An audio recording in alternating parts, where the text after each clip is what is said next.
दोस्तों अल्लाह तबारक व ताला ने हमें इंसान बनाया और इंसान बनाने के बाद हमारे जिस्म के अंदर इतने सारे आज़ा फिट किए ताकि इंसान अपने रोज़मर्रा के काम खुद ब खुद ही कर सके। और इंसान बनाने के बाद अल्लाह तबारक व ताला ने हमें अशरफुल मखलूक़ात का दर्जा भी अता फरमाया।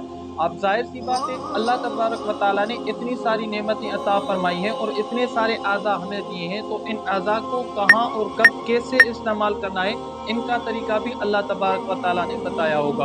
अब अल्लाह तबारक व ताला ने इसका तरीका कुछ अपने कुरान मजीद के अंदर बताया और कुछ अपने रसूल करीम सल्लल्लाहु अलैहि वसल्लम की जुबान मुबारक से, जो आज के दौर के अंदर अहादीस की शक्ल में मौजूद है। और कोई इंसान अमली तौर पर कितना भी बुरा क्यों न हो, लेकिन वो हकीकतन यही चाहता होगा कि अल्लाह तबारक व ताला उसे जहन्नम से बचाकर जन्नत में आला मकाम नसीब फरमाए। और ये ख्वाहिश हमारी पूरी हो सकती है अगर हम अपनी ज़िंदगी को अल्लाह के रसूल के नक्शे कदम पे गुजारें।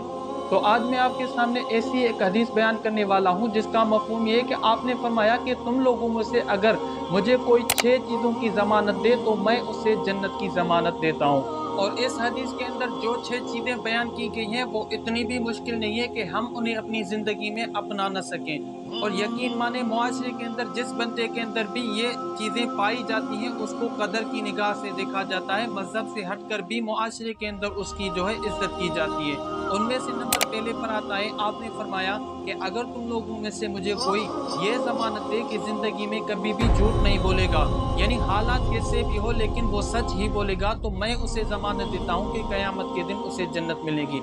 नंबर दूसरे पर आता है, आपने फरमाया कि तुम लोगों में से जब भी कोई किसी से वादा करे तो उस वादे को पूरा करे।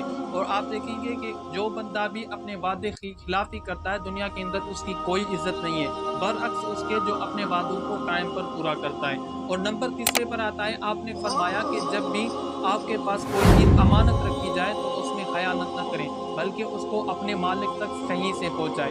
और नंबर चौथी पर आता है, आपने फरमाया अपनी शर्मगाहों की हिफाजत करना, यानी अपनी शर्मगाह को किसी हराम काम में इस्तेमाल न करें बल्कि उसको अपने हलाल तरीके से इस्तेमाल करें। जो बंदा भी मुझे इस चीज़ की ज़मानत दे कि अपनी शर्मगाह को कभी गलत इस्तेमाल नहीं करेगा तो मैं उसे जन्नत की ज़मानत देता हूँ। नंबर 5 पर आता है, आपने फरमाया कि अपने निगाहों की हिफाजत करना, और ये दोनों चीज़ें आपस में काफ़ी रिलेटेड है। अगर आप अपनी निगाहों की हिफाजत करने में कामयाब रहते हैं तो अपनी शर्मगाहों की हिफाजत करने में भी काफ़ी तरीके से कामयाब रह सकते हैं। नंबर 6 पर आता है, आपने फरमाया किसी के ऊपर जुल्म करना, यानी अगर कोई बंदा मुझे ये ज़मानत दे कि किसी के ऊपर खुद को जुल्म करने से रोकेगा तो क़यामत के दिन अल्लाह तबारक व तआला उसे जन्नत अता फरमाएगा।